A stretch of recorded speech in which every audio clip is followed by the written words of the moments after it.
আপনি যদি একজন বক্তা বা আলেমকে বিতর্কিত করতে চান, দুইটা ইস্যু লাগবে আপনার। এক, নারী কেলেঙ্কারি, দুই, অর্থের কেলেঙ্কারি। যে জুলুমের শিকার হয়েছে তাদের বিরুদ্ধে সাংবাদিকরা কলম ধরেছে। আশ্চর্য। অথচ একটা ন্যাশনাল নিউজ করতে হলে, কিছু প্রচার করতে হলে পক্ষে বিপক্ষে দুজনে কথা শুনতে হবে কি না?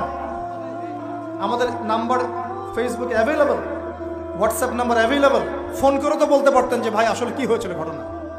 তার মানে বোঝা যায় এর পিছনে একটা গভীর ষড়যন্ত্র আছে।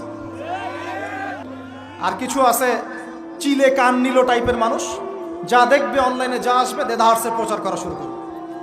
তুমি যে মিডিয়া, তুমি যে ফেসবুকে ইউটিউবিং করছো, ফেসবুকিং করছো, কখনো কি আমাকে জিজ্ঞেস করেছিলা, আমাদেরকে জিজ্ঞেস করেছিলা ভাই কি হয়েছে আপনাদের সাথে?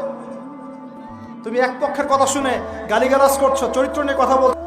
তোমাদের জন্য দুইটা নসিহত করে শেষ করবো, জাস্ট দুইটা। এক, নবী সাল্লাল্লাহু আলাইহি ওয়াসাল্লাম বলেছেন, কাফা বিল মারই কাযিবান ওয়া হুয়া ইয়াকুল কুল্লামা সামিআ। কোনো ব্যক্তির মিথ্যাবাদী হওয়ার জন্য এতটুকুই যথেষ্ট যে সে যা শুনবে যাচাই বাছাই না করেই তা প্রচার করা শুরু করবে। এক। দুই নাম্বার, রাসূল সাল্লাল্লাহু আলাইহি ওয়াসাল্লামকে আল্লাহ পাক বলেছেন, ইয়া আইয়ুহাল্লাযীনা আমানু, হে মুমিনগণ, আপনারা খুব ভালো করে শোনেন, ইন জাআকুম ফাসিকুম বিনাবাইন ফাতাবায়ানু। কোনো ফাসিক, পাপাচারী কোনো ফাসিক যদি কোনো সংবাদ নিয়ে আসে, সেটা বিশ্বাস করার আগে অবশ্যই যাচাই বাছাই করে নিন।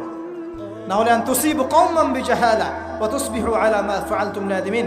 না হলে তোমরা অজ্ঞতাবশত এমন পদক্ষেপ নিয়ে ফেলবে যার ফলশ্রুতিতে তোমাদেরকে অনুতপ্ত হতে হবে।